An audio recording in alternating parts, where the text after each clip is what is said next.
اداروں کے ناروا سلوک کے خلاف آل پاکستان بابڈا ہائیڈرو الیکٹرک ورکرز یونین نے کمر کس لی۔ ملازمین سے اوقات کار سے اضافی کام لینے اور صبح سویرے حاضری پر بلانے سمیت دیگر مطالبات کی منظوری کے لیے جمعہ 11 جنوری کو احتجاج کی کال دے دی۔ جمعے کے دن سب حیدرآباد کے لوگ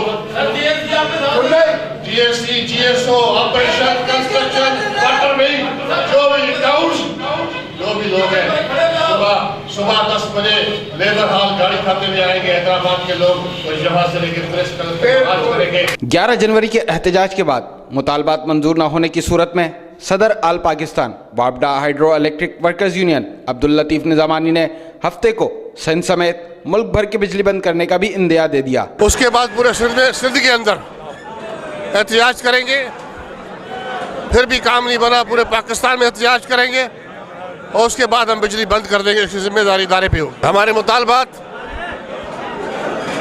5 سال سے جو ڈیلی ویج کے لوگ ہیں ان کو ریگولر کیا جائے، کانٹریکٹ ملازموں کو ریگولر کیا جائے، اور اس کے بعد جو ہے وہ ملازموں کے بچوں کو بھرتی کیا جائے، جو خالی آسامیاں ان کو بھر دیا جائے، جو جن لوگوں کی ضرورت ہے ادارے میں اس کے حساب سے صاف دیا جائے، گاڑیاں دیا جائے، کرینے دی جائے، بکٹ دی جائے، تحفظ دیا جائے، تاکہ ادارے کی ترقی کے لیے کام کر سکیں۔ اور اسسٹنٹ پیکیج جو وزیر اعظم نے منظور کیا ہے اس کی امپلیمنٹیشن کی جائے۔ لیبر ہال میں منعقدہ اجلاس میں رہنماؤں اور مزدوروں نے بڑی تعداد میں شرکت کے ساتھ اپنے قائد کی احتجاج کی کال پر حمایت کا اعلان کیا اور سخت نعرے بازی کی۔ کیمرہ ٹیم کے ہمراہ علی احمد شیخ، سٹی نیوز، حیدرآباد۔